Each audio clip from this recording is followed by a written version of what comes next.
பாதுகாப்பு கவசமாக கொண்டு இதைச் சொல்ல வேண்டும் என்பது இதன் மையக் கருத்து. இது வெறும் பாடல் மட்டுமல்ல, நம் உடலையும் ஆன்மாவையும் காக்கும் ஒரு கவசமாகவே கருதப்படுகிறது. தேவராய சுவாமிகள் அருளிய இந்த கவசத்தின் முக்கிய கட்டங்கள். 1. காப்பு இன்வொகேஷன். துதிப்போர்க்கு வல்வினை போம், துன்பம் போம். பொருள்: முருகனை துதிப்பவர்களுக்கு அவர்கள் செய்த முற்பகல் வினைகள் கர்மா நீங்கும். மனக்கவலைகள், உடல் துன்பங்கள் அனைத்தும் விலகி நெஞ்சில் நற்கருத்துக்கள் நிலவும். சிவபெருமானின் மகனான குகனை பாடினால் இன்பம் பெருகும். 2. தியானம் மற்றும் வருகை.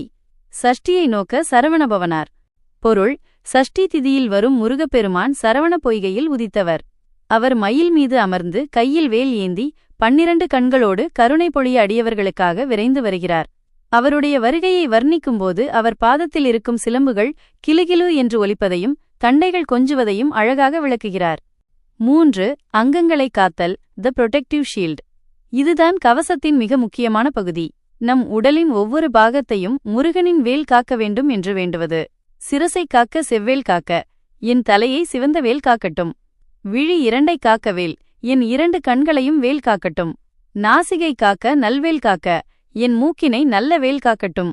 செவிகள் 2 காக்க செவ்வேல், காதுகளை செவ்வேல் காக்கட்டும். இப்படி பற்கள், நாக்கு, கன்னம், கழுத்து, மார்பு, வயிறு, முதுகு, கைகள், கால்கள் என பாதம் வரை ஒவ்வொரு உறுப்பையும் வேல் கொண்டு அரணாக காக்க வேண்டுகிறார்.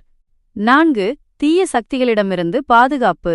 பில்லி சூனியம் பெரும்பகை அகல. பொருள்: நம்மைச் சுற்றியுள்ள பொறாமை, தீய கண்கள், திருஷ்டி, பில்லி சூனியம் போன்ற தீய சக்திகள் முருகனின் நாமத்தைச் சொன்னாலே ஓடிவிடும்.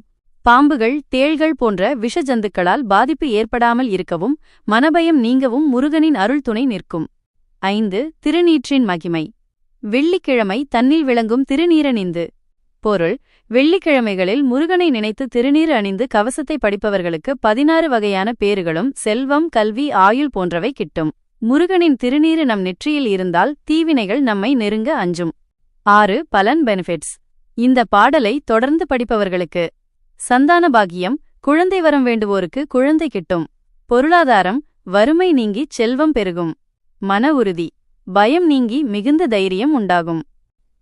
சஷ்டி கவசத்தின் ஒரு முக்கிய வரி. சட்டியில் இருந்தால் அகப்பையில் வரும் இதன் உண்மையான உட்பொருள்: சஷ்டி விரதத்தை முறையாக கடைபிடித்தால் அகப்பை கருப்பை தங்கும். அதாவது குழந்தை பாக்கியம் கிட்டும் என்பது இதன் ரகசிய பொருள்.